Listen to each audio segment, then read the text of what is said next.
semuanya, salam bilik budaya. Bersama saya Syifa dan di sebelah saya ada Anggraini atau kerap disapa Kak Anggi. Beliau adalah salah satu budayawan yang ada di Kabupaten Tapin yang sekarang sedang aktif-aktifnya. Yuk kita sapa dulu. Halo Kak Anggi, selamat malam. Selamat malam Syifa. Gimana nih Kak kabarnya? Alhamdulillah baik. Syifa gimana kabarnya? Alhamdulillah sehat. Alhamdulillah. Kalau boleh tahu sekarang kesibukannya apa nih Kak? Kalau sekarang kesibukannya karena lagi kuliah ya, dan ini sudah di semester tua, jadi otomatis kesibukannya itu lagi skripsian sih Pak. Lagi skripsian ya skripsian, tinggal penelitian sama nanti semester selanjutnya, semester 8 ini seminar hasil. Seminar Jadi hasil. ya setelah itu alhamdulillah lulus insya Allah ya. Iya, doakan.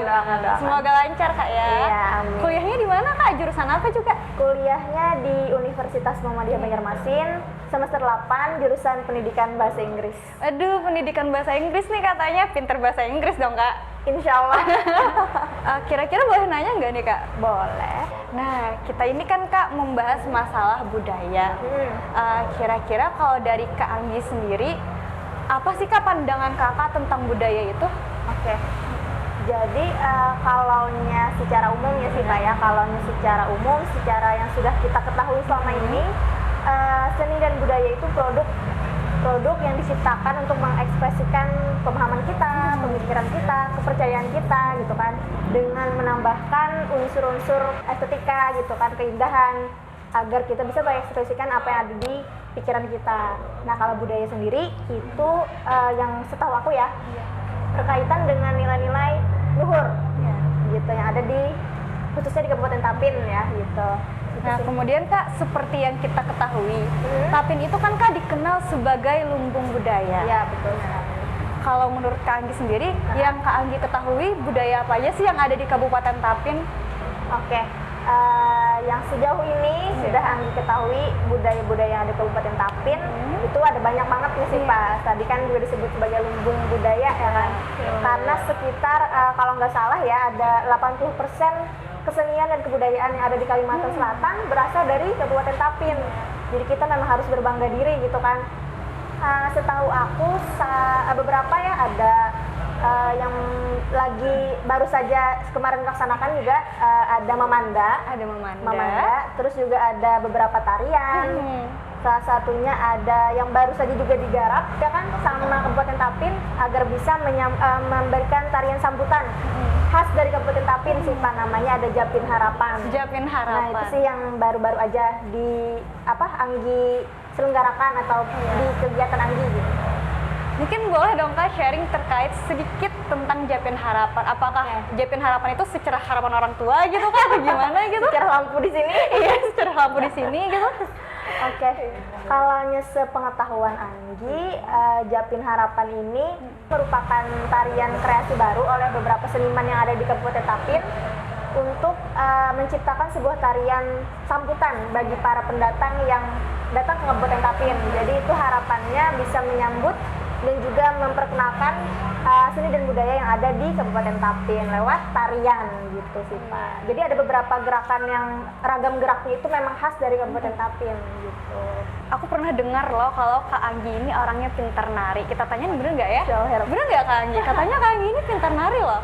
Alhamdulillah mungkin ya, karena dari SMP sudah nari, jadi kayaknya sudah terbiasa di seni tari gitu. Jadi kayaknya ya seperti itulah. Semoga lebih bisa lagi nih memperdalam tari. Tapi Syifa penasaran nih Kak, kira-kira apa sih awal mula Kak Anggi jadi suka nari itu kenapa? Oke, berarti awal mula tertarik di tari. Iya, tertarik di tari. Berarti cerita dikit nih. Boleh dong. Oke, cerita dikit ya. Pertama kali Anggi tertarik di seni tari itu sebenarnya bukan yang atas kemauan atau ada tertarik mau ikut inisiatif sendiri, bukan sih Pak. Itu bukan Kak ya? Nah, jadi aku ini sebenarnya penikmat seni. Maksudnya itu suka nonton pertunjukan seni, baik itu tari, musik, terus teater dan lain-lain ya. Nah, saat itu ketika aku berada di sekolah menengah pertama SMP. Di SMP Dua Rantau, diajak nih sama salah satu temanku namanya Rita diajak Rita gabung di ekskul. Dulu itu aku juga nggak tahu ada ekskul tari di SMP gitu kan. Terus diajaklah gabung karena saat itu memang lagi kekurangan anggota gitu kan. Terus saat itu di SMP 2 di bawah bimbingan Pak Galih, salah satu seni budayawan juga yang ada di Pak Galih. Kabupaten Tapin. Beliau guru seni budaya di SMP 2 dulu. Beliau ini yang dulu pertama kali banget nih ngajarin nari. Nah dulu itu pas di SMP pertama-pertama itu tapi masih fokusnya di tarian Dayak sih Kak. Ada tari giring-giring, tari mandau. Jadi itu sih yang pertama banget ngajarin aku nari itu ada Bapak Galih, terus ada Ibu Erina sama Ibu Mayang, guru-guru seni budaya yang ada di SMP 2 Rantau. Nah terus setelah SMP berlanjutlah ke SMA. SMA 1 Rantau.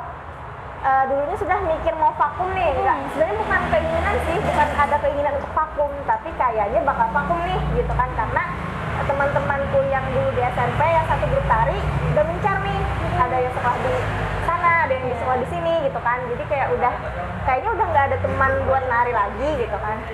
Jadi setelah di SMP lanjut ke SMA. Nah setelah lanjut ke SMA itu sebenarnya sempat mikir bakalan vakum nari nih sih Pak, karena kan teman-teman yang satu grup tari di SMP pada mencar nih sekolahnya, ada yang di sekolah di A, ada yang sekolah di B gitu kan, jadi kayak kayaknya bakal vakum nari nih gitu kan, padahal udah lagi senang-senangnya nari tuh.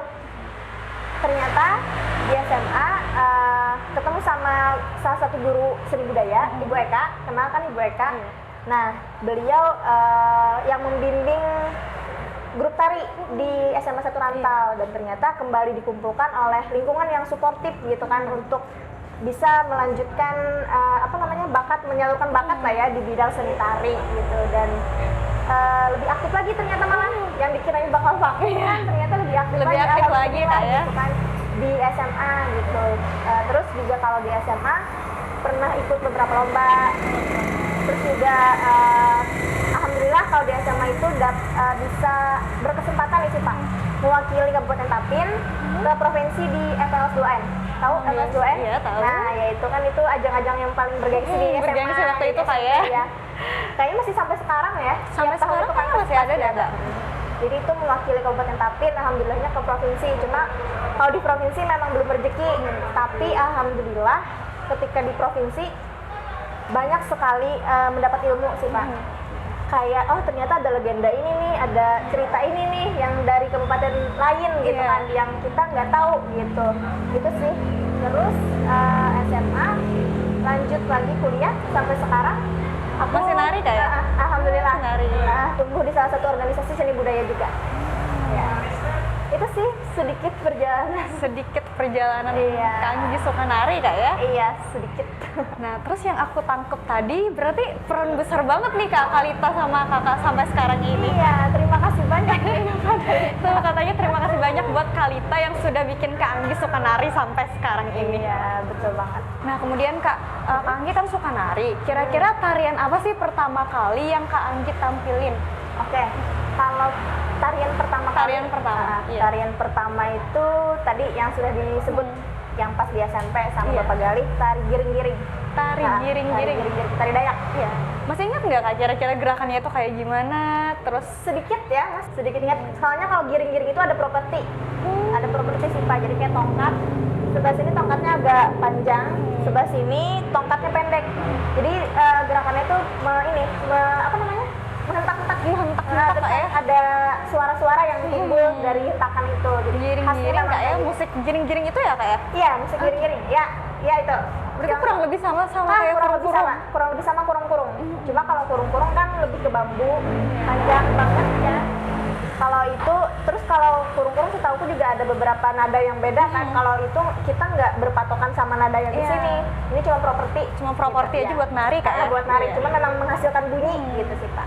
Terus nih Kak, kalau Kak Anggi nari itu tarian apa aja sih? Kontemporer atau tradisional atau modern gitu Kak? Kalau sejauh ini masih di tradisional sih, karena sempat mencoba ke tarian yang lain, cuma sepertinya tidak bisa gitu kan, tidak bisa menyalurkan bakat. Kayaknya aku bahkan cuma di tari tradisional. Gitu kan, karena kayaknya juga memang sudah zona nyamannya di sana. Zona nyamannya kayak zona nyamannya di tari tradisional gitu. Dan tari tradisional juga kan banyak nih, nggak semuanya juga bisa sebenarnya, cuman akan terus belajar. Pernah nggak Kak mikir kalau Kakak kan udah nyaman nih di zona nyamannya buat tarian tradisional. Iya. Pernah nggak kira-kira mikir kalau pengen nyoba tarian-tarian yang modern gitu? Sangat ingin. Sangat Sebenarnya sangat ingin mencoba tarian modern Iya. yang lebih energik gitu kan. Yang lebih energik. Tapi sepertinya yang sudah aku pikir tuh kan setelah aku coba, kayaknya aku ini bukan tipe yang bisa energik. Iya. Soalnya juga di beberapa tarian tradisional kan ada tarian yang tarik kreasi kan sih Pak, kita bikin tarian baru. Nah, di sana ketika ragam geraknya itu padat, terus ritmenya itu agak cepat, aku agak sedikit lebih harus berusaha lebih keras gitu Berusaha untuk lebih bisa keras, ya. masuk, untuk bisa ikut gitu. Jadi sepertinya kalau yang memang sudah bisa disebut makanan ya, itu di klasik kayak tarian yang lemah gemulai, kayak Rada Pahayu, Baksa Kembang gitu. Berarti lagi nyaman-nyamannya sama tarian tradisional kayak? Iya, lagi zaman-zamannya sama tarian tradisional.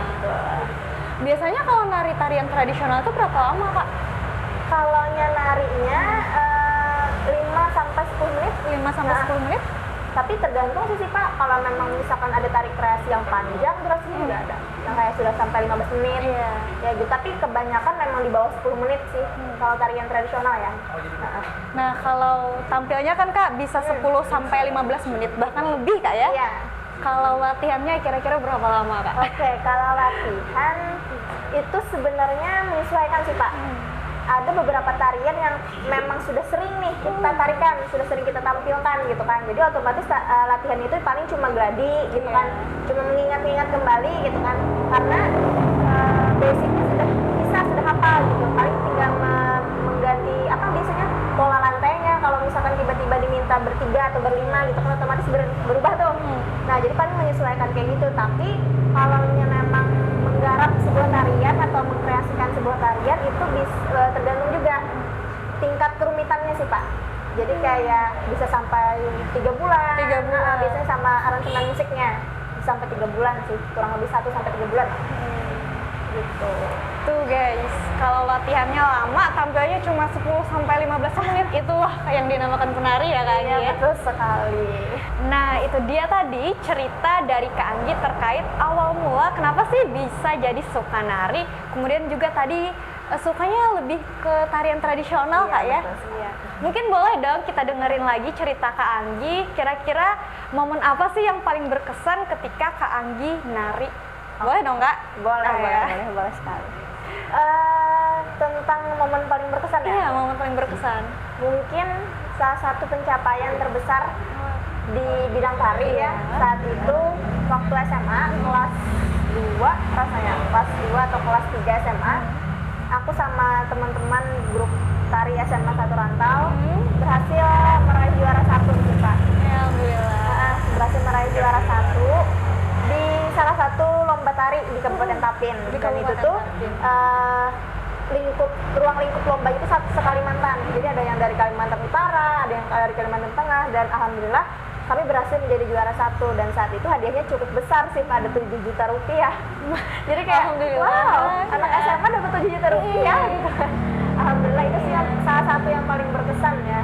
Apalagi banyak tantangan, rintangan, latihannya betul. capek, belum Betul lagi sekali. tugas-tugas sekolah Kak ya, tapi terbayarkan dengan juara 1 tadi ya lomba nari yang hadiahnya juga lumayan besar kalau buat anak SMA. Iya, cukup bangga saat itu. Wah, mama aku dapat 7 juta. Ya semoga aja nanti kedepannya sering bisa ikutin lomba nari lagi Kak ya. Nah kita kan Kak sudah berbicara mengenai tarian. Mungkin dari Kak Anggi sendiri, kira-kira selain tarian ada lagi nggak Kak yang kira-kira sedang Kakak lebih kembangkan dari diri Kakak sendiri? Bisa jadi seni peran, drama, atau apapun itu. Kalau selain seni tari, sebenarnya tadi sih Pak sudah yang kayak aku sebut di awal, aku itu penikmat. Aku itu penikmat seni, suka sekali menonton pertunjukan seni. Entah itu teater, pertunjukan seni musik, terus nanti ada pameran-pameran seni rupa. Aku memang sangat tertarik gitu kan. Tapi untuk yang mungkin aku kuasai di tari gitu. Tapi kemarin juga ada coba-coba di seni peran, teater, main teater sekali kemarin di Taman Budaya. Cukup menyenangkan, cuma ternyata kayaknya memang bukan bakat aja gitu kan. Jadi kayak aduh, kayaknya lebih cocok di tari aja deh, kayaknya nggak bisa deh kayak gini kayak gitu. Tapi kalau memang ingin mencoba, mencoba semuanya. Aku juga sebenarnya ingin belajar seni musik, main panting, main ini keyboard atau piano gitu kan. Cuma memang kayaknya emang gak bakat sih Pak ya. Emang kayak harus lebih keras aja gitu berusahanya.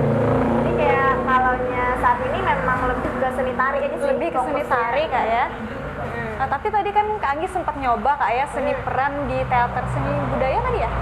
Di teater kemarin mainnya di Taman Budaya. Mainnya di Taman Pas Budaya Hari di Teater. Banjarmasin. Iya, Hari Teater Dunia tahun 2022 kemarin sama teman-teman aku. Mainkan peran apa kemarin Kak dapatnya? Kemarin itu main peran sebagai istri dari Sebagai salah istri? satu apa ya, orang yang cukup terpandang lah di salah satu desa gitu kan. Jadi kayak aku ini jadi istri yang ribet, yang marah gitu kan. Itu kemarin dan sebenarnya aku itu bukan aku banget gitu sih Pak. Jadi kayak agak lebih aduh gimana nih kayak gitu. Tapi kemarin memang karena pengen coba ya kan, pengen coba hal yang baru, ya mau aja cari pengalaman ya kan sih Pak. Gitu sih Pak. Kira-kira sulit nggak Kak waktu Kakak belajar tentang seni peran tersebut? Kalaunya belajarnya lebih apa ya? Karena mungkin ya yang nonton itu teman-teman ya kan, jadi kayak lebih lepas aja. Cuma ternyata pas sudah di panggung, pas sudah banyak sekali pasang mata yang melihat, agak kagok gitu kan. Aduh, apalagi itu pertama kali tampil sebagai pemain teater gitu. Jadi dan langsung ke Taman Budaya gitu kan, jadi kayak agak langsung Taman Budaya deg-degan gitu kan. Tapi kayaknya itu hal yang wajar kali ya kalau kita pertama kali kayaknya ya. Jadi ya gitulah. Bahas tari udah, bahas seni teater udah. Kira-kira kalau Kak Anggi sendiri pengennya belajar apa lagi nih Kak? Pastinya banyak dong ya hal yang pengen dipelajari. Banyak banget. Ya nggak jauh-jauh dari seni sih ya. Nggak jauh-jauh dari seni musik. Tadi ada mau pengen belajar main alat musik gitu kan, panting kayak gitu-gitu. Cuma emang ya kembali lagi bukan bakatnya, bukan kebisaannya di sana. Jadi lebih nyaman di tari kembali lagi. Lebih nyaman di tari Kak ya. Iya, itu dia jawaban dari Kak Anggi terkait kira-kira apa aja sih yang pengen Kak Anggi tekuni selain bidang seni tari dan juga belajar teater tadi Kak ya? Iya, betul. Kira-kira sampai sini dulu pembicaraan kita kali ini. Mungkin untuk pertanyaan terakhir, boleh dong Kak Anggi, kira-kira apa sih harapan Kak Anggi untuk para penikmat seni sama yang penyuka seni nih Kak, yang ada di Kabupaten Tapin khususnya? Oke, mungkin kesan dan pesannya pertama-tama mau mengucapkan terima kasih banyak nih Sipa kepada seniman, kepada budayawan, kepada masyarakat di Kabupaten Tapin yang sudah ikut serta dalam pelestarian dan pengembangan seni dan budaya khususnya di Kabupaten Tapin ya kan. Karena kalau menurutku sendiri sih Pak, seni dan budaya ini berbeda nih sih Pak sama beberapa unsur yang ada di masyarakat. Jadi seni budaya ini bukan sesuatu yang harus diperebutkan, bukan sesuatu yang harus diperdebatkan, bukan sesuatu yang ada yang paling salah, ada yang paling benar gitu kan. Jadi selama itu masih berada di nilai-nilai seni budaya itu sendiri, kita semua bebas berekspresi gitu untuk melestarikan, untuk mengembangkan, untuk merawat seni budaya itu sendiri. Jadi pesannya mungkin kepada para generasi muda, ayo kita lestarikan dan kembangkan seni dan budaya yang ada di Kabupaten Tapin ataupun di Kalimantan Selatan pada umumnya. Itu sih. Ya baik, semoga saja dengan adanya program podcast kali ini kita bisa memberikan dampak positif dan bisa menebar kebermanfaatan khususnya terkait dengan budaya yang ada di daerah kita di Kabupaten Tapin ataupun di Kalimantan Selatan. Sebelumnya terima kasih banyak Kak Anggi sudah meluangkan waktunya pada malam hari ini. Semoga kita bisa bertemu kembali ya Kak Anggi di lain kesempatan. Harus sih, Pak. Baik, saya Syifa pamit undur diri. Ketemu lagi di podcast selanjutnya. Salam Bilik Budaya.